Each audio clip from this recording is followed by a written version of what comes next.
Un second tour, Macron-Le Pen avant cela, qualifié de faux choix par quelques centaines d'étudiants. Depuis hier, qu'ils soient de Sciences Po ou de l'Université de la Sorbonne, ils veulent bloquer l'accès à leur établissement, voire même, comme hier, l'occuper. La journée a été émaillée d'incidents.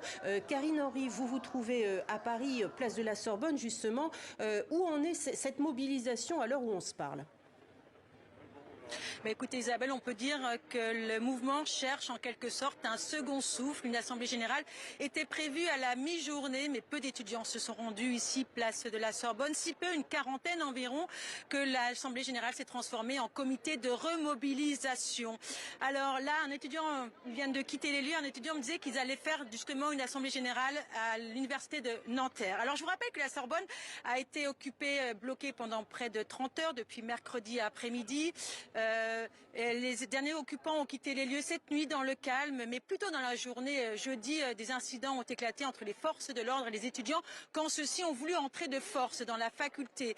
À ce moment-là, du mobilier, des chaises, des extincteurs ont été jetés par les fenêtres, les policiers ont répliqué par des jets de gaz lacrymogène et puis s'en sont suivies des courses-poursuites dans les rues adjacentes, dans le quartier latin. Ce vendredi, la Sorbonne est fermée pour le temps de réparer les dégâts, de procéder aux réparations, dit le rectorat.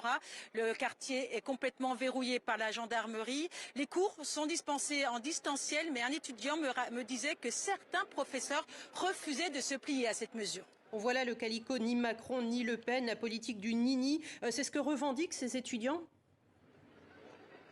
Oui, c'est ça, c'est le ni Macron, ni Le Pen et surtout pas le monde qu'il propose. Les étudiants sont en colère contre le résultat de ce premier tour de la présidentielle. Ils se sentent, disent-ils, pris en otage entre la peste et le choléra. Ils s'opposent à la politique d'Emmanuel Macron. Ils sont contre les idées d'extrême droite de Marine Le Pen et surtout, ils veulent se faire entendre dans cet entre-deux tours. Ils disent qu'on ne les écoute pas, qu'ils ne sont pas entendus, notamment sur leurs revendications écologiques, sur leurs revendications sociales. C'est en quelque sorte un ras-le-bol face à la précarité et face à cet avenir qu'on leur annonce. Alors ils seront demain dans les rangs de la manifestation nationale, une manifestation à l'appel des partis politiques, des organisations syndicales, des ONG, des associations comme la Ligue des droits de l'homme. Mais surtout, ce que souhaitent les étudiants, c'est que leur mouvement reprenne de plus belle en début de semaine prochaine.